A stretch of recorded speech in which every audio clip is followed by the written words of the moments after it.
would be the case. Let's go live. What's that even mean? Exactly. It's like we're in the Matrix or something like that. Ooh, there's a new movie coming out. Do you guys know what today is? No. Yeah. This is December 21st. It is the 21st. This the shortest day of the entire year, the solstice. So now, let me tell you what's even more exciting about today. Today is our 50th consecutive episode. It's been so painful. I know It's not been pleasant. We do not recommend it. I can tell you, there's not a lot of shows that go 50 episodes, especially independent shows And like there's ours. every reason in the world that's the case. But ours has. And it's 100%. Despite our best judgment, we're still here yapping. But I'll tell you, it is for good reason that you guys are here and with us. And to celebrate our 50th episode, we decided to just really put on the dog and bring you guys an amazing treat. Now, first of all, I want you, all of y'all who are watching, I want you to share this and let people on your news feed know that tonight we are giving away stuff. Today is free stuff night to celebrate this. It's going to be awesome. All right. We actually had a commercial sponsor. Would you believe that?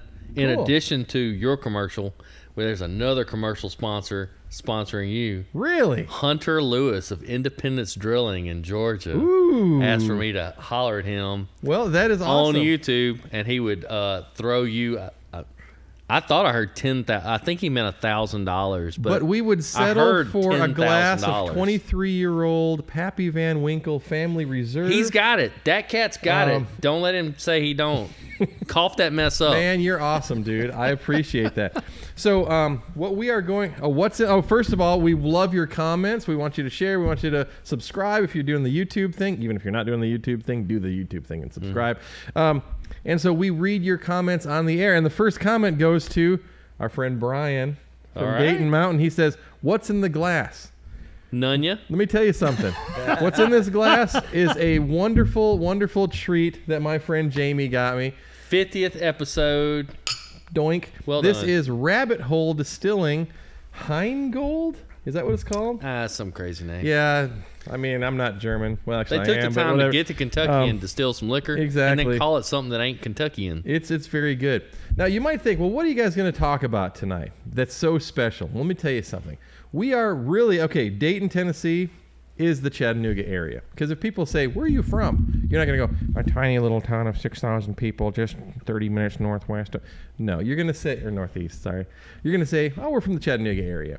And I've had the distinction of being in the Chattanooga area music scene since 1994, when I played my first little gig, and also when I started working, doing what I do for a living, which is being in a music store guy. Okay? And I've met so many great people and experienced so many great things, and I've met some real jerk-offs too. But that being said, the two people that I have with me today are not that. They are real legends, okay?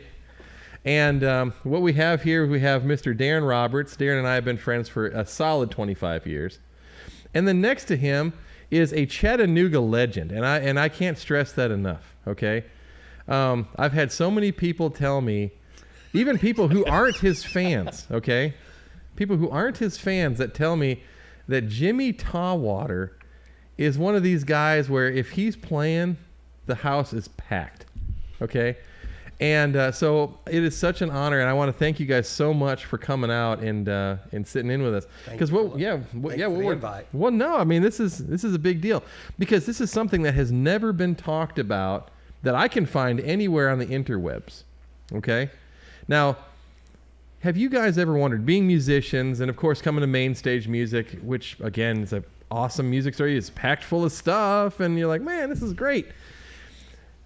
Where did people 50 years ago get their stuff?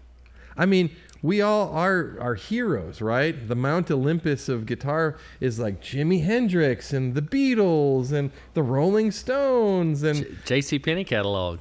Well, yeah. Well, I mean, here's the thing, though. It's like, where did you go to try something out? Well, Herd's Music was a brass store. Frank was a outstanding trumpet player in Natchez, Mississippi, and his son taught me how to play guitar initially. That's really cool. See, now I grew up, for anybody who doesn't know this already, that my very deep southern twangy accent, I ain't from around here. I was born and raised in the town of Wausau, Wisconsin. And hey, I drank Jolly Good soda. Okay, this was our regional soda brand. Okay, only in Wisconsin do they have regional sodas. Right? We have a bet tonight. Who can introduce the most product, the subliminal? Oh. That's not very subliminal, but as many product references. Is that, Chattanooga has a regional soda as well. Cheerwine. Coca-Cola.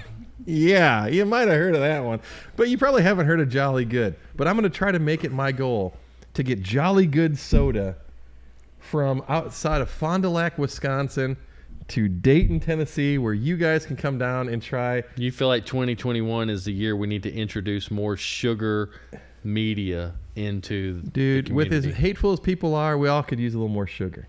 Okay? What's it called? Jolly Good. And how many flavors they got? It must be good. I know they've got like 12. Jolly Good. Jolly Good. That's a modifier, though. It's not. It didn't say just good or really good. It's Jolly Good. It's Jolly Good. When I think of Jolly Good, I think this is something I want to drink. Is that right? Well, because he's kind of an Anglophile. Yeah. He likes all those. Jolly. Anything that sounds kind of British, he's all in. I'm all in. Now, okay. So that being said, I grew up in music store, whatever. My grandfather and my grandmother met by working at the same music store in the 1940s. It was called Wright's Music Store in Wausau, Wisconsin. And Wright's Music Store is kind of a cool little story. They actually had a 1959 Carina Flying V Gibson that they couldn't sell. Yeah, that they couldn't sell. And I have a newspaper clipping where they had it on clearance back in the early 60s for like $199 trying to sell this thing. So somewhere in the north woods of Wisconsin is one of the most valuable guitars that Earth knows, and it's sold at $199. That's sold at Wright's Music Store in Wausau, Wisconsin, and there's newspaper clipping to prove it. Now, that being said, so my grandfather worked in a music store. My dad, in the early 1980s, when he had a terrible recession, actually, did some music retail himself. Yeah. Okay, and so now I have done this. This is all I've ever really done for a living. My family has only been fed one way, and that's through working at music stores. So this is 3 generations of my family that has done this for a living. Yeah, okay? In one way or another. So it's a big deal. Interesting enough to mention to somebody. And yes, Jerry Okerson chimed in. He goes, Jolly Good Diet Cola. Yes, they do make a Diet Cola, and I will work hard to the second week of January get you a can to try, because I've got a Jolly Good soda mule that doesn't know that they're going to be employed bringing back soda, but as soon as you get that soda, evidently Hunter says, he said, shucky darns. I'm now on the hook for a $6,000 bottle of liquor. That's right. If you buy it in Florida, it's not. You'll be fine. You got lots of money, man. Exactly. Just drill up some more money. That's all I got to do. Yep. So clever. So that being said, the real subject here is, what did at least in our area, let's not talk about Wisconsin, at least in our area, what did the music store scene, and not just the music store scene, but the music scene generally speaking, look like back in the day, in the 50s and 60s?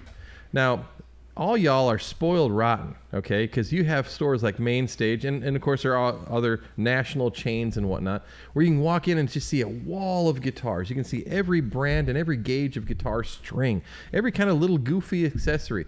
You guys can come into my music store and go, I didn't see what I wanted. Well, what were you wanting? Well, I want a very specific slide that just slides halfway down my ring finger and only cups the bottom half of my finger. And you didn't have that, therefore, No, I like that slide. I bought one from you. It fits great. They are cool. But the point is he that restocked last week. He's got some more of those. Because he's not talking about a random example. There's one of y'all that came in and whined about a slide. Absolutely. And they're back in stock are. in case you were wondering. So the point is that that's the customer today who has extremely specific tastes and needs, okay? But now, is that what music stores were like back in the 1960s? Now, Jimmy, we talked about this earlier, and you told me... Well, first of all, let's just frame something a little bit. Tell me about what music stores were around in the 1960s. So, like, you're a professional musician and have been for over 50-something years. What stores were in the Chattanooga area? Do you remember them? Yes, because I worked at one of them. Excellent. Yeah. There were actually two. One was Al Miller's, and the other was Bailey Music. Now, soon, when Eastgate came into over on Brandon Road, when Eastgate Center came in, Mr. Music came in. So then there were three stores. We'll deal with the first two, because I worked at Bailey's, and we were the Gibson dealer. And then the other store, Al Miller, he was the Epiphone dealer, because then Epiphone was American-made, so was Gibson, but you could not have the both brand franchises in one store. So Al Miller was Gibson, or were they Epiphone? Al Miller was Epiphone. Cool. We were Gibson. Cool. But Al Miller had Fender.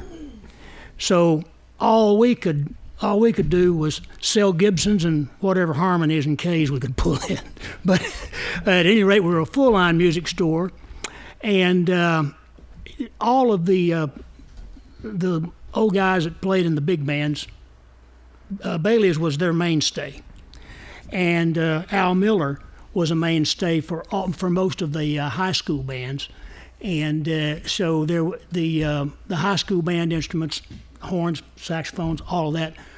There was a competition between Bailey's and Al Miller's, but Al more or less had that market cornered for a while. Now, where was I'm not trying to. No. This is just a conversation among friends, obviously. Now, where was Bailey Music? First of all, because I, again, didn't grow up in Chattanooga, but I came here in the early '90s, and there was no Bailey Music in the early 1990s in Chattanooga. So, where was Bailey Music located in the Chattanooga area? First of all. It was first located at 619 Cherry Street. So downtown. Yes, I started working there. Now, I heard that back in those days, it was kind of a rough part of Chattanooga. Like, downtown was not where a guy wanted to be. It's not like the tourist-friendly place that it is today. No. It was before that time. It drifted into that time. Oh, okay. But while those two music stores that I mentioned were downtown, it hadn't gotten there yet. To the way you're speaking. The Bailey's was at 619 Cherry, and then they moved to 624 Market, right next to the Martin Theater. And that's where probably most people would remember that, because it was there that it stretched from one end to the other. We had a rear entrance, had a Coke machine in the back where Ed Lehman kept a jug. It was great. Now, what lines did Bailey Music have? Now, you worked there in the 1960s. Yes, and the early 70s. And the early 70s. Mm-hmm. So what lines, and of course by lines I mean brands. Mm-hmm. Now, I know one of them because we had a guy one time bring us in an old Ludwig, this is just recently, brought an old Ludwig Ringo set. So Nice. the Black Oyster Pearl, which is now in a new, I haven't seen it yet, but folks, there's going to be a drum museum in Chattanooga. What? Independent drum museum, which might just mean some guy's house with a bunch of cool drum kits Well, in there's it. been a tow truck museum forever. Oh, is it Sail Creek? Or Bakewell, somewhere like Yeah, but it's owned by a guy named Mike Hutton. I don't know if you've ever heard of Mike Hutton. So he's a just say older guy in 60s or whatever. But he bought the kit from me, but I bought it from the original owner. He got it for his birthday in 1967, he said. And it still had the date code on the inside shell. Oh. But he said he got it from Bailey Music downtown. It was a big deal for him to drive from Dayton all the way to downtown Chattanooga to get his birthday present. But that was this brand new Ringo kit, a super classic Ludwig and Black Oyster. Wow. And yeah, it'll be featured in this new drum museum in Sale Creek. But so I know Ludwig was one of your lines. Yes. And you said Gibson. Yes. So what other like big lines would you say were at Bailey Music? Ludwig and Slingerland, and those are the two drums. Then the band instrument line was Kahn, Bach, and also we had King, and King was sold mostly out of our Dalton store. We had a store there. But King and Selmer and Kahn were the band instrument line. Then we had the Wurlitzer piano line and the Wurlitzer organ line. And gosh. So do you have Martin? Oh, man, how could I forget that? Yes, we did. Okay. That's a big one, yeah. Yeah, I don't play acoustic very much, but oh Lord, yes, and I will drop a name right now that everyone that is from this area will know. Even if you're not a bluegrass fan, you're gonna know.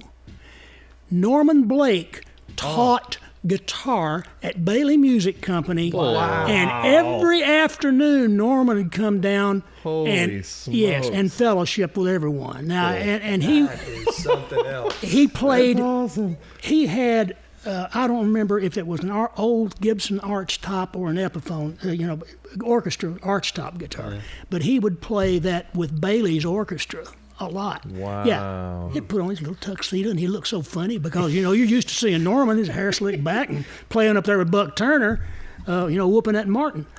But, yeah. Unbelievable. Wow. And, yes, So sir. how many teachers did you have at Bailey Music? 2 piano teachers and then Norman, and then there was a guitar teacher that was a master of the Chet Atkins style that worked there teaching. His name was Hugh Kelly Sims.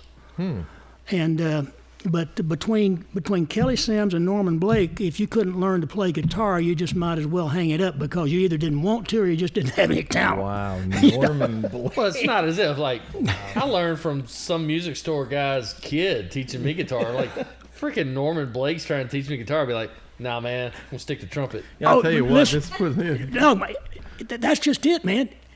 Norman's no, it wasn't like Super that. cool, He right? was so good with kids. Yeah. He was cool. Yeah. And still is. Now, just think awesome. kids. So you're talking the 52 years ago, Yeah. which means these kids now are in their late 50s, and they could say, "Oh yeah, my guitar teacher is Norman Blake." And Now, if you don't pull your guitar out and play some Chattanooga Sugar Babe, or I mean, some what is like, so your guitar teacher was one of the greatest fingerstyle players of all time, and you Teach me some Hendrix. I don't like this. I want to learn Hang On Sloopy. Brown Eyed Girl. Oh, mercy, Lord have mercy! Wow, that's awesome. Yeah, that's pretty So crazy. now, Al Miller music. Now, okay, now way back when, when I was working at L&M Music, and of course I am a vintage guitar addict. Okay. Yeah. I get the weird shakes when I don't, so yeah, my wife knows. Now that being said, back in the 90s, there was this older gentleman that said there was a music store on Dodds Avenue. Yes. Okay, Tawny Allen. Gosh. Tawny Island? Tawny Allen. He was steel guitar player. Okay. Tawny or Tommy? T-A-N-I. Tawny. Tawny. Huh. Tawny That's Allen. got to be short for something. He taught Herbie Wallace, and then Herbie taught there for a while, and then the rest is history on that Herbie one. Wallace is a big deal. Man. Yeah. Another Well, big deal. Yeah. There was just a video out though on YouTube talking about Ernie Ball and how he was a slide player and Leo built him one, and then Ernie opened a guitar store, which was like crazy for the time because you had band instruments, drums, sax, keys. If you didn't have that, what are you even in the business of selling? So he just opened a guitar store, super specialty, and then needed some strings. Then Leo needed strings, so Ernie was making those for him, and it was like this weird. So you always wonder about the Ernie Ball Music Man and the Leo connection. It's like they were together from the start. It's interesting you say that because so Ernie Ball had a music store before he had a string company. Right. Jim Marshall had a music store before he had an amp company. Yeah. Right. So a lot of these products that we take for granted is just, here's an amplifier company. Right. Dude, they were like, we can't get this stuff. Right. Let's make it. Yeah. You know, it's like, talk about, completely different time. Yeah, we're tired of breaking piano string packs. Hey, there's the Chattanooga Choo Choo, everybody. So, hey, we are where we are. There's something other. We had another comment come in, but it wasn't really directed towards us. But Adam Smith goes, Chip Miller, they are talking about your grandpa. So, hey, if Chip Miller chimes in, if you guys, if you have any memories of Chip Miller's grandpa, really is. I assume is Al. That's the cat. Okay, that's the cat. That's the cat we're hunting. But if you've got any kind of stories or whatnot. Now, when I moved to Chattanooga in the early '90s, Al Miller Music is for all y'all who, again, I know we have viewers all over the country. Okay, but for all of y'all who are from the Chattanooga area, Al Miller Music was where Sam's Club is now. So you'd go over the kind of, you'll know what I mean if you're from the area. You'd go Lee Highway to Brainerd Road, wherever that line of demarcation is, okay? And you'd look over to your left, and there would be Al Miller, and he had he was off in a field almost, it felt like. It was way off. It wasn't right off the road. And now, of course, it's all developed out. There's a Sam's Club and whatever there. But now, I had bought, again, I told you I collect old guitars. I'd bought a Gretsch Tennessean that was made in the 60s. And it had a original receipt in the case.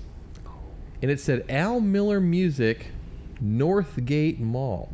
Oh, yeah. Yeah. Now, Northgate, just so you guys know, Chattanooga is kind of like two cities, okay? And you'll know if you're from here. If you're on this side of the river, you stay on this side of the river. If you're on that side of the river, that's where you stay. And so Northgate is on the good side of the river, not on the trashy side of the river, okay? And see, he's laughing because he knows, okay? But I mean, but Northgate back in the 70s was nothing but farm fields and stuff. I mean, you didn't have, now there's a big mall that's actually going out of business or something like that. I don't know. Right.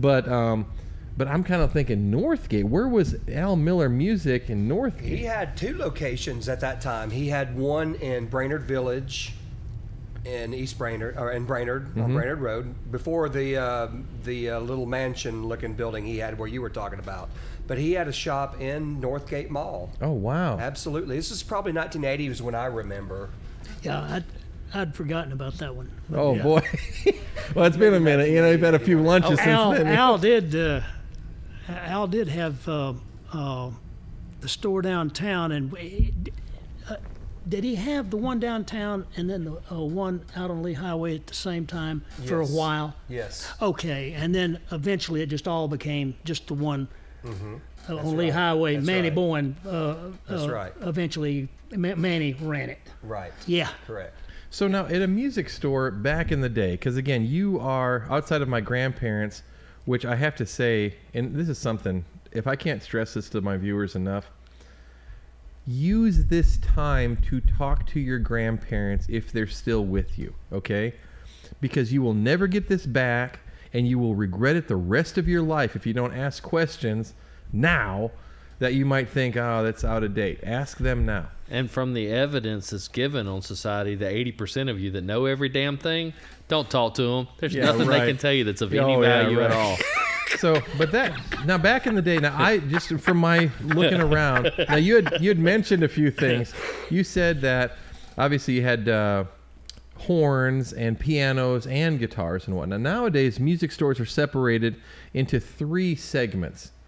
And I've been doing this for a long time, actually longer than I've not been doing it.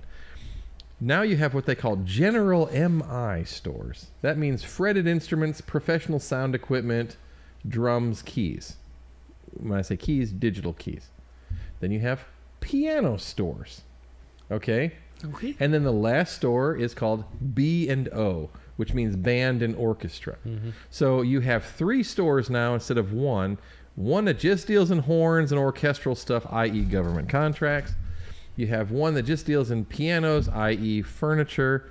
And then one that actually gets the bulk of the business, which is the general MI store. But back in your day, all three were combined into one store.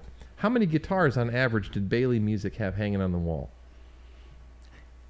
Let me get a picture in my mind, and I can just about nail it. We had a rack, and on that rack, there were 12 per side, so there was 24 in the rack, and then there was 6 on the wall. 6. 6 on the wall, 24 in the rack. Like 30 guitars. 30, okay. Right. So, But they were exceptional instruments. You didn't need more than that, right? now, They didn't have okay, 15 variations of Stratocaster. They had the Stratocaster. Okay, that's a great question. So, on your wall of 30 total guitars, okay? Now, for the guy who came in today looking Tell a for serial number and color of every of to those. the guy every who one of came in those today instruments. who left and was mad that I didn't have the one specific Martin that he wanted, even though I have 45 hanging on the wall. So, how many were acoustic and electric? Was it 50-50? Yes. Okay, so yeah, about that, because So 15 acoustic guitars, 15 electric guitars, give or take. Yeah. Okay. Yeah. And so, and you carried Gibson, Martin. It was the other guy that had Fender. Yes. Okay. What was the other electric guitar line you guys had? We had, the cheapies. We had Silvertone? We kept, no, not Silvertone. It'd been Harmony. Harmony. Yeah, K, that kind of stuff. Harmony. Okay. And of those 15 guitars, what would you say the split was between Harmony K and Gibson? Well, I can tell you that about the only harmonies that we would stock were the ones that looked like a 335. Now, Okay, you know so the one good I'm ones, talking yeah, about. like H44s and stuff like Right. good one. We'd try to keep 2 of those on hand for folks that didn't want to, buy a 335 for $525. And 500. Okay, now hey, okay. Here's a fun thing to do, and I'm a weirdo, and this is, and I went to a school for accounting and economics. Okay, now in 1968, okay, it's roughly a measure of 10. Okay, now that's super easy for all of y'all who weren't paying attention in math. All you gotta do is slide 1 decimal point over. yeah. Okay, so 525.00 means by today's money, you slide 1 decimal point over. That means the 1968 335 was $5,250 in today's money. About like a custom shop. Which also meant, how much was gas back in 68? Quarter? Okay, East Ridge, right there at the super test station, right through the tunnel. It was, in the summertime, it would go all the way up to $29.9. That's $3 a gallon in regular. today's money. Yeah, $29.9 for So in regular. other words, for all y'all who want to talk about gas prices, they cost the same now than it did back 50 years ago. So we're done talking about that, okay? Okay, so I'm telling you, okay? Figuring for inflation. Don't think in nominal values. You're probably not done talking about it. Well, I know. People We're like just to talk. starting. He's an economist. What are you going? I'm a nerd. I'm sorry. I like this kind of stuff. So 15 guitars. That's amazing to me. I mean, because if I had 15, if I had 30 But guitars still, on like, main stage music, like we get in the weeds. Like, how many colors were optioned in the 60s on 335? You'd have maybe. what You'd color have would you get? natural tobacco and maybe burgundy metallic. Had sunburst, Yeah. cherry red, Okay. and walnut. There you Cherry? go. Walnut. The Yeah, that walnut- was the official color of the 70s. Yeah. Yeah, the walnut color one was $725. As it should be. That's awesome. Now, okay, so we're going to take quite a leap because I couldn't find anybody in between you guys, okay? So Darren is a couple years older than me. You started working in music stores in the mid-1980s, Yeah. okay? Now, I know there's an entire This is generation. fixing to be so sweet. Well, generation We're gonna between go from when you work in there and when he was working there. $700 walnut 335s to like shark fins and Okay. But in all honesty, do you guys want to know, and Darren will answer this for me because he knows, obviously, what was the biggest guitar company in the world in the mid-1980s? Cayman. No. Here's what we're going to do. Oh, yeah. I am going to give a Main Stage Music t-shirt to the first correct answer for that question.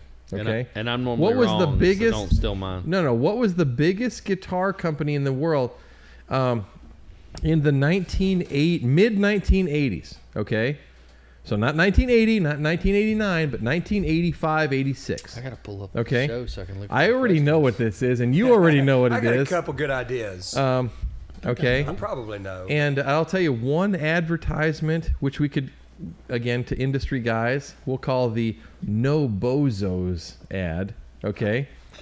The No Bozos ad will tell the story. And it is still around, Okay. albeit it's not owned by itself. It's now a subsidiary of another company. But the first correct answer will get a Main Stage Music t-shirt of your choosing. Okay. We have Adam Smith, whose first answer is Fender. Well, Adam, let me share something with you. In the mid-'80s, Fender was pretty much out of business. Hate to tell you guys that. Fender officially they filed bankruptcy in, 85? 85, 86, something So like Fender that. was, Wow. nobody wanted a Fender guitar. Matter of fact, here's another little tidbit. There are no American-made Fenders from 1984 till 1988. Is that Something correct? like that. Japanese So unfortunately, right? Fender was put out by this company, who was the number one guitar company in the world. Okay, in the mid 1980s. Kramer. Now, first of all, who's the big mouth that said that? Who owns a music store and doesn't need a music store T-shirt? Has anyone? How many people have answered? Well, we have Fender answered, and unfortunately, it was an incorrect. We've had answer. 3,000 For comments. all of y'all who heard that, you can get a free T-shirt by simply typing what the loud mid-40s woman in the background said. She's not a day over 29. Now, that being said, Darren, That's what I was going to say. You started working in the mid 1980s at music Right. stores. Now, that you told me that the first store you worked at was. The first store I really worked at was the music store in Hickson, Tennessee. I taught guitar lessons there when I was 15 years old, 1985. Nice. And worked there a little bit in sales while I was doing that. And from there, went to a place called Seahags Music back in 1988. It was kind of our first local discount music store. And we were really doing really well. It was a great store, smart owners, really motivated, and there was just not a lot of local competition, other than the Soundpost was big at the time. They were really more a pro audio company, though. They weren't really big in guitars. And Seahags Music came along at a time when the pointy headstock was reigning supreme, and they gobbled up those brands. Now, when did Seahags start and end? I would say 1986 or 87 they started. I think in 1987 they started. And I was there in 1988 till 1993 or 94, and they probably ended in 95, something like that. Yeah, I think it might have been a 96. hair earlier than that, because I, of course, having worked at music store, they weren't around when I started working at L&M. Yeah. Okay. So I remember when L&M first came into business there. Now they opened in 94. Okay, so Seahags was still No, in business? excuse me.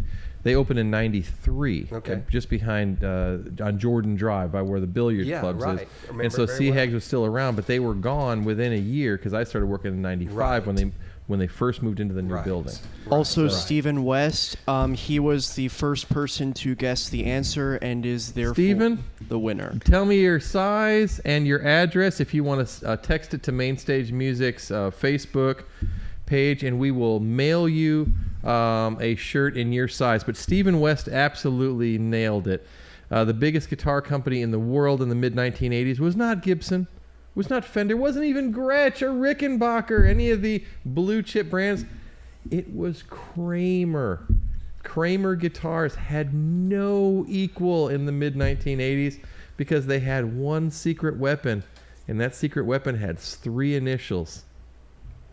EVH. Yeah. Okay? And the Floyd Rose. Oh, my God. Kramer Pacer.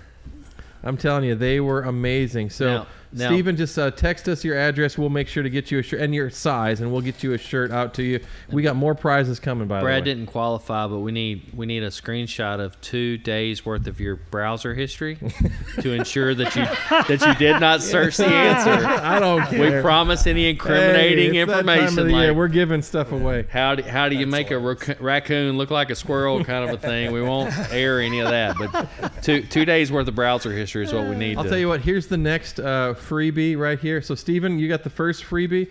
Here's the next freebie. Oh, man. Goodies. I want 3 Kramer endorsees. Okay, like 3 major guys who played Kramer guitars in their prime. The first right answer, I'll send you a T-shirt as well. I don't even think I'd be able to guess that. Oh, come on now.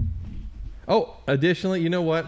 First of all, I'd like to showcase our amazingly lovely assistant here, who's also been my bride for over you're talking about the chick for 25 years. Oh man! But she brought some amazing.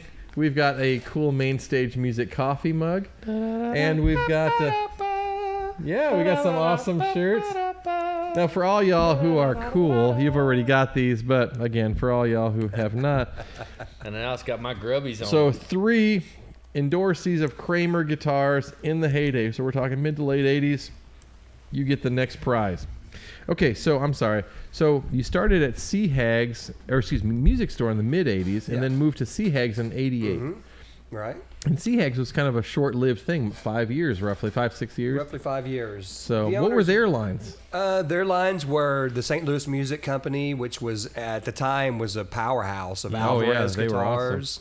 were awesome. Alvarez guitars. They had Crate, which was a very Crate's strong brand. Huge. Couldn't have the 80s without Crate. I bought some. Was it CA speakers? Yes. Supposed to be some real high end like PA cabs. Right. And then they had Ampeg. Oh, huge. Cool. Yeah, Ampeg is huge. It was just a real powerhouse. And then we did Korg, Marshall. Robin guitars was a really standout at the time. Sweet. Yeah, I remember really Robin. cool guitar at the time. Very, very relevant to the era. The pointy headstock. Did they thin have necks. Did they have a fretless? I don't remember that, but that's possible. They were just really, really nice instruments. Not too terribly priced, but American made. Man, what else did we do? Gosh, Now, Adam Martin just chimed in. He says, "I think they had G&L." We did have G&L. That's right. Oh, We did have nice. G&L. Adam Martin. Nice. You know what, Nice, Adam Martin? very I'm sending nice, you yeah. a T-shirt just because you remembered something that one of their own employees forgot about. G&L call out, man. Also, That's awesome. we've got Adam Smith who has chimed in. He said Richie Sambora absolutely had the Jersey Star That's model. right, yeah. Okay.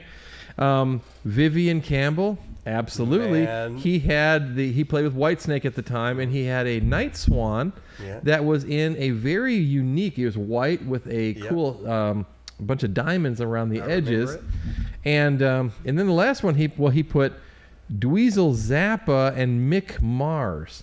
I know Mick Mars played Kramer. I don't know that he was endorsed by it. I don't remember that. I don't. But you're probably right. So I'll tell you what. Vandenberg.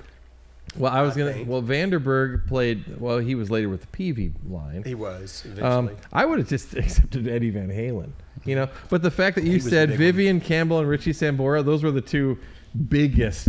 Right. Kramer. I mean, who? Bon Jovi. I mean, come on. Bon Jovi. They own the 80s. So Adam.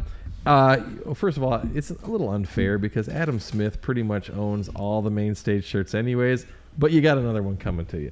So, absolutely. And Adam, you got one coming to you just because you knew a line that one of their employees didn't even remember. That's pretty awesome. Now, okay, so this is the mid or late 80s. Yeah. So if they had G&L, who had Fender? Late 80s. Who needed Fender? Late if you had 80s, T&L? I don't think anybody really had Fender, or it was not a big deal at the time. Soundpost didn't have it. Al Miller's had survived, and they were still in business, but they were totally band orchestra at the time. Yeah, and pianos. Westone was St. Louis, Westone. right? Yeah, Westone was, and We had Audio Centron was another brand that they had. Yeah, PA, nice. PA brand that they had. Yeah. Yeah. Okay. Roland was big for us at the time. You know, we broke in right at the time that synthesis was really changing. And Home Korg, recording was Alesis. We had Alesis right as the that's ADAT huge. was coming Dude, out. yeah. That was huge. Yeah. That was just a Game major changer. shift Well, that was an in industry changer, recording man, industry yeah. from the recording side. Everybody suddenly had a home studio and was producing pretty good stuff, you know. So And, now one thing I have to say, and being the I feel somewhat like a foreigner, but although I'm not, let me tell you who had Fender. The music store. that's right. Really, They had that's right. and also I think, and neither of you guys mentioned it, Fender was not even an issue back then. Champion Music. Champion Music, I forgot about them. Champion, Steve Champion. Champion. It was by the tunnels and next to the Comedy Catch for all you Chattanooga people. Yeah. Champion Music, which later forgotten became about that. the Pickers Pickers Sex Exchange. Change. You're right. You're right. Or Pickers Exchange for all y'all. I like Pickers Sex Change better. That's Yeah. that's a lot do too. more fun. Well, that's funny because Fender was not relevant like they are today and like they were a decade before. Mm-hmm. They really had a spot in the 80s where they didn't occupy much space. Yeah, that's true. No, you're absolutely right. So now at the music store, That was going to be one of my questions that I asked y'all, but Brad said it was too mathy. Was go ahead and ask him. And you know what? I'm going to have him ask you the question. Then I'm going to read to you the text that I got about the question he was going to give. Now, right. Jamie is an engineer for all y'all, if you haven't picked that up already. And so a lot of his questions are done in a very... Yeah, you ask a question to get an answer, not just a yap for no reason. It's to get information. No, I thought this was a funny one. It's like, how many 50s and 60s Strats did you personally deface with a locking nut?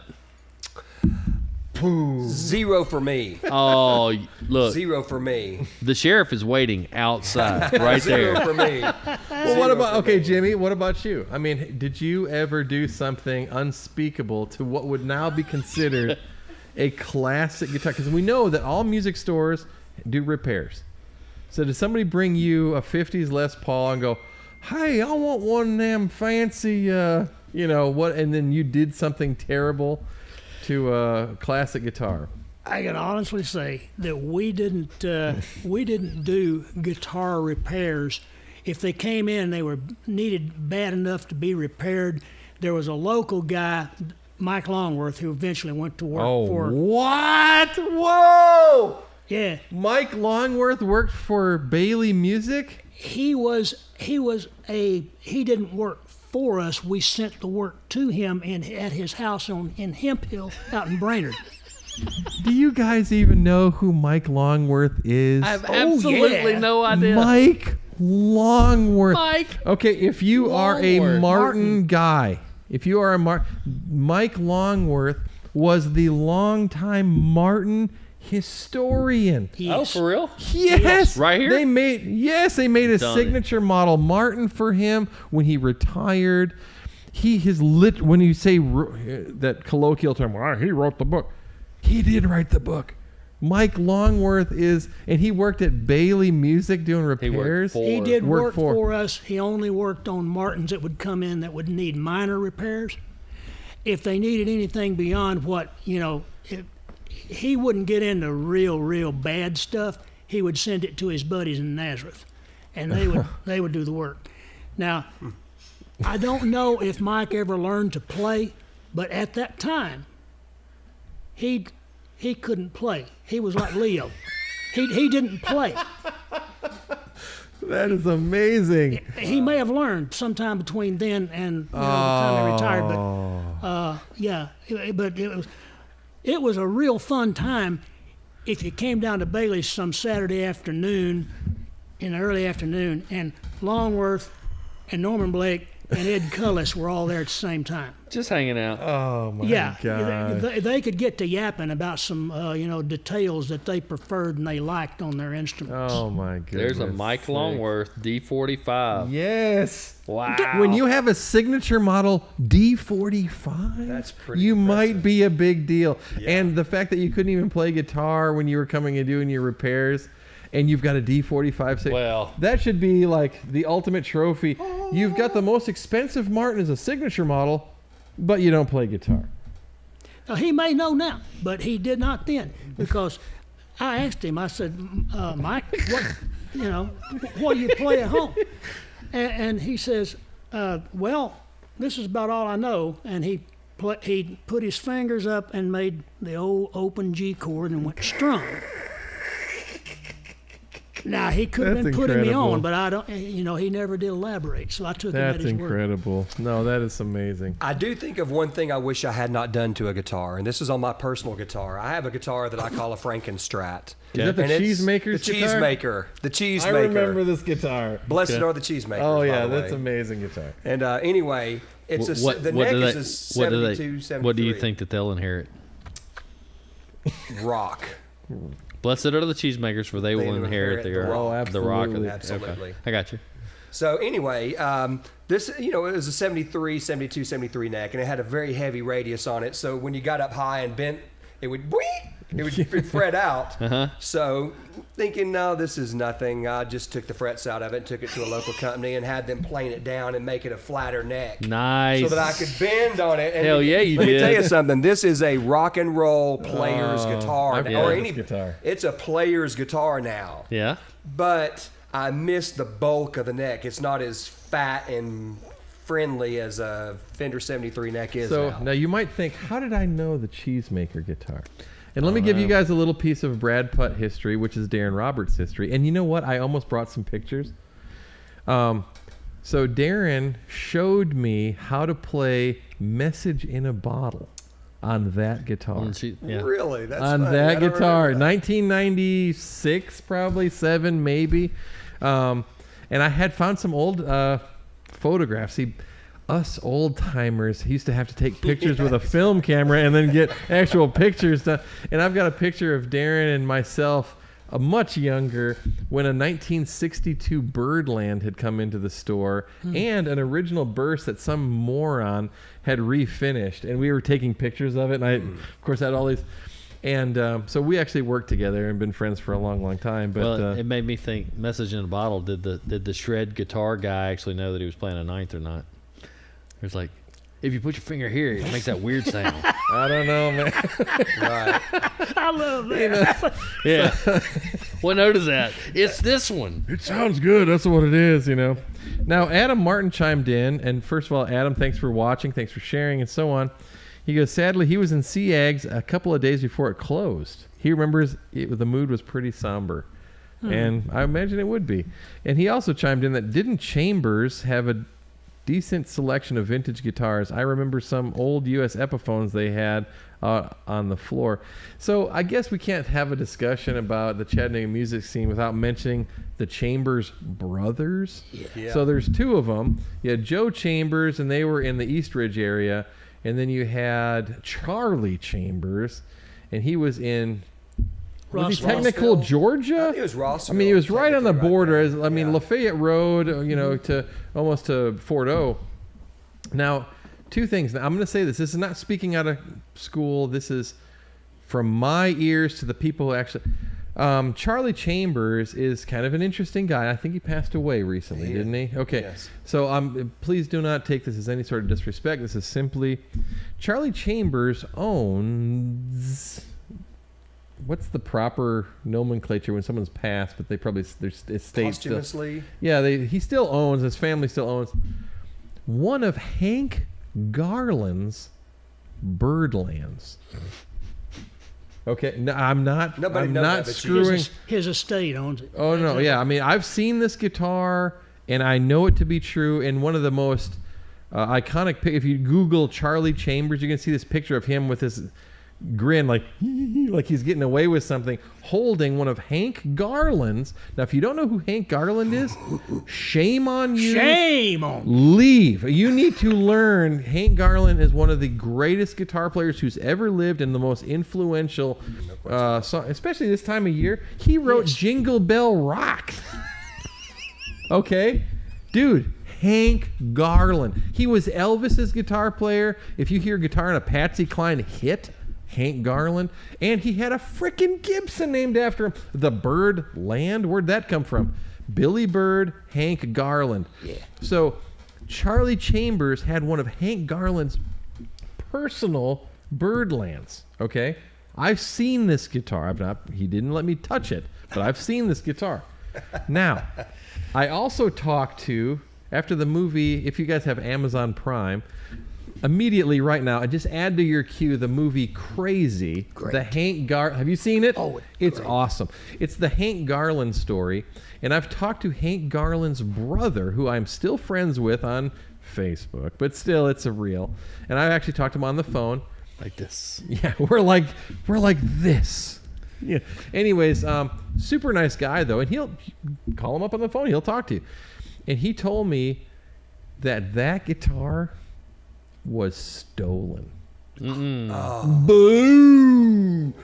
The plot thickens. But now Hank Garland, if you watch the movie, suffered some pretty bad setbacks, and he was more excited about hanging on to his life than hang on to his guitars. Yeah, sure. So the fact that Charlie Chambers ended up with a stolen Birdland that was his personal property, he's less concerned with. Right, sure. And from what I understand, he actually knew Charlie before he passed away, and someone told me he actually autographed it. I wouldn't be surprised. Charlie was an amazing guitar player. Oh, yeah. He really was, He was really special. He was a shyster. Yeah, but he was a special guitar player. Yeah, he was a very good guitar player. I got many Charlie Chambers stories. I tried buying stuff from the guy, but I'm like, we just, I got stories. He's got stories. Yeah, I don't know that we have enough time, but we definitely have enough whiskey, and so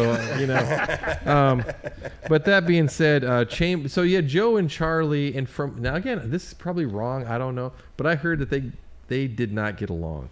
To the point where that's why there was two Chambers music stores. I never knew that. That's what I never saw them together. Never saw them interact. I remember Joe Chambers. You'd go walk into there. It was a veritable museum of custom tuck and roll. Mm-hmm. He had pretty much every. I don't know that he sold any of them. He had tons of them. Nothing was ever for sale when I was in there. He was always, I'm not selling this. I'm not selling that. Charlie did the same thing to me. Yeah, Charlie did the same thing. So now again, we've talked about I guess the last little touch of Chattanooga music history or retail would be the modern history, which, you know what, you guys probably don't care about that stuff because that was my and Darren's era. And they have their own experiences to draw from, right? But I'll tell you, by that time, the big music store format was already established and well. You know what really started it though? Was Rhythm Seating Atlanta. Yeah, because I heard that everybody was probably the went most to Atlanta to buy influential music stuff. store in Chattanooga in the late 80s I'd agree with that. and early 90s was Rhythm Seating Atlanta. George Luther. Yep. That changed everything, and that's when L&M really rose to prominence after that. Mm-hmm. The discount music and the mail order concept. And tons of selection. A combination of not just audio, but guitars and audio and drums. Now, this is a good segue, though. This is a good segue. And so the other thing I wanted to talk about, and we're going to have to do it briefly because I know we've been chit-chatting for a while, okay? And so I know these people, they want to go to bed. It's a Tuesday night, right? You guys got school tomorrow. Wait a minute, everybody's out of school. They're sitting around, the candles have almost burned out, the wine's gone. You've been with your lady this whole time. So Atlanta. Now it's time to ease on off into the rest of the evening. So Atlanta, and I would say Atlanta from at least 1865 has always been a hot market. What, no Civil War historian jokes here? Okay, anyway, I'm sorry. That's bad. No, that was going too soon. Anyway, so Atlanta has always had a real popular. I grew up next to Port Gibson, the city too pretty to burn, was what Grant said. Yeah, there you go. So Atlanta's always had a vibrant music scene. That's where you have amazing venues, even to this day. So Jimmy has had one of the most popular bands in our area for sure in the late 70s and through the 80s, to the point where you can actually right now go to YouTube and you can search Jimmy Tawater, Tawater, and you can see a TV special that was done with his band. And again, he was already established. They would have asked him if he wasn't. Now, I heard it's called, and am I getting this right? Jimmy and the Greaseballs? It was, it was actually, that was the name of the, this whiskey, let me tell you. No, it was Jimmy Tawater Show because I called it Jimmy Tawater Show because, you know, if personnel changed, I would always be there. That was the only reason I used my name, was that. All right. And the name of the act within that show that's on the YouTube is called Greg Groovy and the Greaseball Band. Greg Groovy and the Greaseball. Nice. You can't camp it no higher than that. No, from our friend Jimmy Smith, okay, who Jimmy Smith has got the biggest sound company in Chattanooga now. I mean, didn't he just do Wilco? Johnny Smith. Yeah. Johnny Smith. Yeah. Man, how many drinks have I had? One. Thank you, Rabbit Hole. And I was there. I've seen Wilco 5 times. I'll give you props. They had the sound they right. Got they do it right. I think Jeff was ready Harmonic to go, but I'm Productions. going to tell you, man. We just watched. I had a little clip on my phone. We just watched that yesterday and said, I can't freaking believe we just had Wilco on the damn riverfront. And watched it, and sound was great. That was good. That was really well done. So really Johnny well. Smith, Moon River has been a big part of it. But Johnny has played music with you. But he said you need to get Jimmy on your show because he goes, Jimmy and the Greaseballs was the coolest band. He goes, I'll tell you, in the 70s and 80s, if they were playing somewhere, everybody showed up. Man, we couldn't grease somebody up and slide them in there. It was so tight every time they played. They were an institution.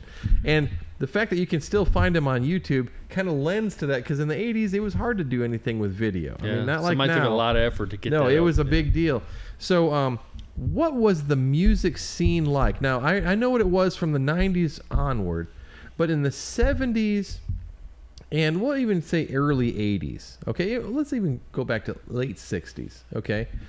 Now, today's music venues are a lot of restaurants, a lot of smaller, more intimate venues, 1-2-man group, maybe 3-person if you can really tighten your volume up.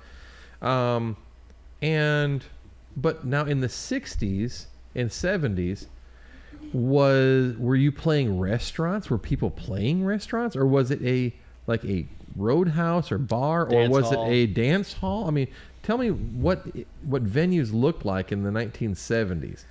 There were 2 premier venues in the late 60s, early 70s. That would be the Castaways Club and the Paul Gray's Playlake Club. Where are those guys? Where are those clubs now? They are no longer with us. But geographically speaking, in the Chattanooga area. The Castaways Club / Lions Den, it was actually 2 clubs in one, was right at the corner of Germantown and Brainerd Road. So East where Ridge. I think it's Walgreens is. I know exactly where that is. And yeah. the Playlake Club was out on Lee Highway, close to the airport, there at 153 intersection. So where Sky Zoo is. Yes, right around in that, behind Sky Zoo, Okay. back over that way. Where the gentlemen's clubs are now. Oh, Yeah. or stripper Yeah. club, Diamonds and Lace. Yeah. That was Paul Gray's Playlake Club. Oh, okay. That was the same building. Same building. Oh, wow. Yes. Yeah. Paul Gray, a man named Paul Gray built that. And Cool. But those 2 clubs could seat. Now, each one had 2 rooms. Each one ran 2 bands. And if I'm going to give you a total seating capacity of both rooms combined, was at least 700. Holy smokes. Got it, Darren? That's right. Yeah. Paul Gray's Playlake Club, when they'd do those bikini contests, but they usually wound up without bikinis. A contest. Yeah. And what was the Greaseballs' favorite color Female bikini mud to wear? wrestling We was didn't my work favorite. there. We worked at Mud a respectable wrestling? place Female on mud Broad wrestling. Street. Oh, that's right. We had Hollywood mud Hangouts. wrestling at these places? Paul Gray's, yes. Yeah. I played there in 1988, my senior year in high school at Paul Gray's Play Lake Club. Did you? No way. 1988. Oh, wow. And you had That's mud great. wrestling. Female mud wrestling, the Hollywood Hangouts. Wow. It was divine. Oh, It was divine. I That's wanna rich, go huh? back. I don't know what guitar I'd take to a mud wrestling The event. cheese making guitar. That's what you Cheesemaker. Oh, what else? The venue though that the act you saw on YouTube that got its traction at a supper club on Broad Street called Dino's. Weird. It was weird because Italian name with Chinese food and a redneck band. I mean, Only in America. Diversity, you know. but it was 6 nights a week to begin with. We Oh Lord! You finally played 6 nights a week? 6 nights a week. Yeah, 4 hours a night, except on the weekends we played 5. But we, in lieu of a raise, we negotiated it to 5 nights on one of the turns, Wow. and we were there for 2 years. And Wow. and then the Wooden Deckle over on Brainerd Road. But they were smaller venues. Nice. Yeah. That is incredible. That is incredible. And so, all right, so you really had just a handful of venues. I mean, really 4 or 5 places in Chattanooga you'd see live music. Rock and country, can't forget that one. Okay. And they were around from the 60s even? Yes. Oh, wow. Because, yeah, When they're they still start, around, Darren? aren't they? It's like a Hispanic club now, I think. Yeah. It is. I think probably 78 or 80, maybe even. I don't really remember. That was a little bit before. I remember the Rock and Country Club in the 80s, for sure. No, that guy Bob Massey. Bob He was Massey. Bob Massey was the guy at Rock. And he was kinda, a character. Oh, He did. He kind Another of looked local like character. he kind of when I knew him, he kind of looked like Moses after he received the 10 Commandments in that Cecil B. DeMille film. So he had that gray beard, had that look to him, And now About again, 30 that was- margaritas. Yeah, I mean, he pretty much looked like a combination between Moses and Charlton, and who's the guy from Grateful Dead? Jerry Garcia. Jerry Garcia. Yeah, he kind of had that kind of vibe going on there. Definitely. But Stephen West chimed in. He goes, he played at Rock and Country during the early 90s. Well, what was the name of the house band back then? There was a few. Major 7 was Major one of them. Seven. was That's one of them. right. I played there a few times, but Major 7 was the main. And, oh my goodness, John Hoppy. Oh, what was the name of that band? I can't think of it right this minute. But Kim Murphin was the sound man there. That's right. Kim Murphin was a fixture there for years. Great sound man, great local sound man. Still is. Yeah, still great sound man. But yeah. So now, when did that start changing? Because again, I only know from the early 90s forward, we had a lot of venues. You had the Bay, which is gone now, which that was a great music venue. And you had a lot of smaller kind of things. Like, I mean, for all y'all who remember even Eddie Pontiac, is he still kicking? He's still with us. But he El Mazone back in the 1990s. He was doing the one man thing. He got his start with at Yesterdays in Chattanooga. Yesterdays, With the that band was called a the great. Bucks. Yes, Band called okay. The Bucks. He was the guitar player for a band called the Bucks. He met a girl, married her, that lived in Chattanooga. Uh-huh. Next thing you know, he quits and he starts his career at El Mazone. And so Yesterdays was real big, and you had the Brass Register. Brass Register was playing, and there were. What was the place that was Michelangelo's? Do you remember Oh yeah, Michelangelo's? absolutely. Buds. Buds. I Buds mean, is that's still stupid. the Yeah, only, Buds is big. one of the only local venues booking bands still. Yeah, so basis. there's a lot of acts that are still around now. So when did that really get rolling? Was it the mid 1980s, or because if there was only 4 or 5 in the 70s and late 60s, when did that kind of turn around? Paul Gray's probably closed in 89 or 90. He was killed. Yeah. And then that closed up. And then Yesterdays was the big thing for the longest time. The Lower Deck. Where's Lower that? Deck. I remember that on Brainerd Road. I believe, okay. Up towards the That end was of Brainerd Adam. Road, towards the tunnels. Sandbar. That was another big Sandbar one. was a pretty popular venue. Now it's the Boathouse. Now it's the Boathouse. But boy, there's never been an abundance of places for local musicians to play like there are right now. but it really is geared more towards the acoustic duo or the less towards full-on bands. There's really only about 3 or 4 places now that book full-on bands, and which really forces you to look geographically outside of the area and try to expand and play outside of the Chattanooga market. Sure. Because there's just not enough places for one band to play enough to satisfy keeping that many folks keep together. that many dates going. Well, it just depends on what your goals are, of course. I mean, Yeah. so Now, both of you guys still play out, yeah. right? I'm taking a hiatus because of some annoying old man issues I'm having to deal we with. all have those. Right. But other than that, no. No, Darren plays every week though. Now your band Every is Sexy weekend. Beast. Sexy Beast. We're an '80s tribute band. I guess No, you could guys kick say. butt. Absolutely. We play about 60 dates a year.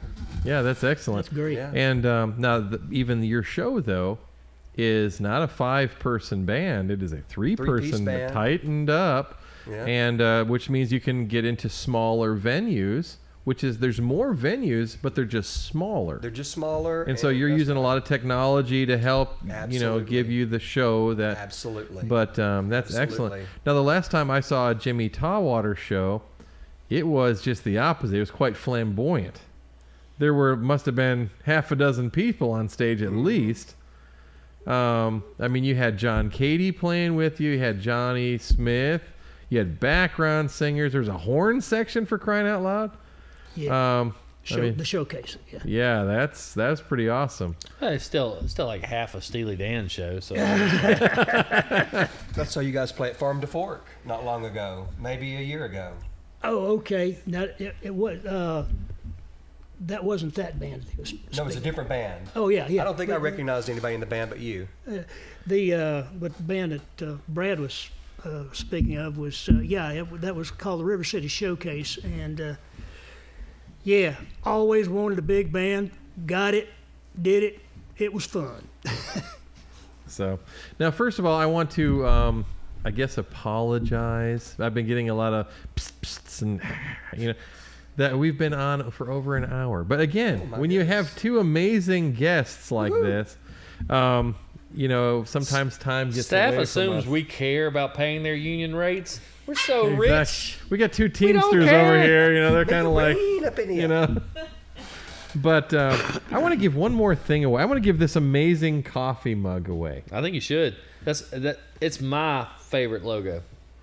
This is a pretty awesome logo. This Yeah. is my favorite. This is the only Main State shirt I actually own. So, Yeah. but you see, because I pay for them, Well, it's so I funny only because choose my favorite one to actually, ride motorcycles. Harley still markets the ride till you ride till yeah. I die kind of thing, but the pick until I die. Oh, so that's ridiculous. Pick until I die, total sense. It's like a I full get it. Willie Loman kind of thing. You can pick until you're pretty much, but riding motorcycles, You can definitely ride those till you die. yeah, but you die at 42, not at 78 or whatever. That's real. So, okay, let me think here. What can I do for our handful of... okay, I'll tell you what.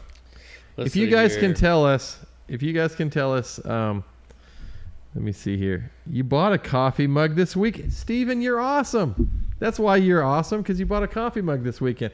Okay, so if anybody that's watching can tell us the name of the band that Darren Roberts, outside of Sexy Beast, is most noted for, Oh. circa 1989 to about 1992. Well, 96.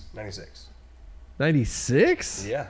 Wow, I don't remember that being late. That being 96 is when I. Not only will I give you a coffee mug, but I will give you a coffee mug and a handful of main stage music picks to put in the coffee mug. But let me tell you something. Darren will sing a title track They from were the an debut awesome record band. on your voicemail. They were an awesome band, and that was back in the day when Darren looked like a curly-headed version of his sons. See, now Darren is actually the father of triplets. The only, you know what? He's Claim the to only fame. guy I know right. who's got triplets. Naturally and, born. Thank you very much. Yeah, they were awesome. He can't play them clean, but he can make them. The band was called More Like Me, right? That's right. Am I correct in that? More like me. Now albeit have not been following the career as of late. Are they still playing? And They are. doing, They're okay. writing and recording. They That's live excellent. part-time in Nashville, and they live part-time here. And they've got a manager and a bunch of endorsement deals, and they've got a path. Yeah, that's Nice. cool. We'll see what happens. Nice. And so Darren, and honestly, they look very, with the exception that all of them have nowhere near as curly a hair as I remember you having. Yeah. Okay, or you have. I shouldn't say remember. You still have it, but it was Well, longer. Not as much It now. was longer back in those days. Real you know? curly like that one right there. Exactly. Hey, it's like it happens to the best of us, But no, Darren actually was in a very popular band in the early '90s, and I'll give you a little hint for all of y'all who might be racking their brains. It was a famous movie. I Started don't out want as to a say book. monster. Yeah, it started off as a book. I wouldn't call it really a monster, but definitely an iconic movie horror character. Yeah. Okay. Kings of the Killer Fish. Nope. Great no. band. Yeah. I remember them very well. Yeah. That's Sean and Paul and Yachty. Great band. Yeah. But no, That's that's not it. incorrect. But excellent guess. If anybody gets this, I will be shocked. Oh, come on, man. There's got to be. Now, I know we're towards the. If we were early on, we had like tons of viewers. Now we're kind of only with the diehards here. Right. But no, it was pretty awesome. And see, again, I didn't grow up in the 80s here in Chattanooga, but even moving here in the early 90s, I heard of y'all. And let me tell you something. They played right alongside the Velcro Pygmies. I remember the first time the Velcro Pygmies played in Chattanooga, Tennessee on a Tuesday night at Yesterday's. And Yes. there was nobody there. Remember it like it was yesterday. Well, I remember being a senior in high school and this popular girl, who's dead, by the way, now. I found out. It's a fun thing about being a certain age as your friends start dropping dead, is she had a Tommy Hilfiger shirt, or so I thought, but it said Velcro Pygmies instead, but it was a complete ripoff of the Tommy Right. Hilfiger. That was like their Right. very first shirt. Like, how I creative, right? remember But I'm sorry. But yeah, yesterday's was quite the place. All right, so it looks like we don't have everybody sitting there scratching their head. The answer is Dorian Gray. I was about to say that. You were That's exactly not. what I was fixing to say. It's right on the tip of my Oh tongue. no, Oscar Wilde. They were awesome. They were awesome, and I never got to see him live. Maybe we need to have like a reunion show. Yeah. Well, we got 50% of it in Sexy Beast, Mark and I. Mm-hmm. Or Mark. Now was you in our had two a original members. dark-haired, really skinny. Was it drummer? Drummer named Joe. Yeah. Joe, that's right. Joe. I remember selling him stuff. Wes Robertson played bass. That's We were a right. four-piece. Wes Robertson. I haven't heard that name in a. And we peaked right as the 90s grunge thing was happening. Mm-hmm. And we didn't just play cover music. We had a pretty good selection of original material, too. that Oh we yeah, played. no, it was great. It was great. Well, I want to thank you guys so much. Again, we went over time, and I apologize. Nobody cares. But nobody cares. But hey, thank you so much for 50 great episodes. We're going to do an episode next Tuesday, so watch that. And we're going to announce some changes that is going to be done. And so we hope to see you next week for the last show of 2020. Wait a minute. What year is it? I don't know. Is it 2021? Nobody cares. It doesn't Nobody matter. cares. It's all a blur. Time is relevant. Exactly. Time is- This is the Omicron variant of 2020. But anyway, we'll see you guys next week. Thank you guys so much, and thank you for Jimmy and Darren for coming out. We'll see you guys next time. So, Awesome, guys. Thank you very much.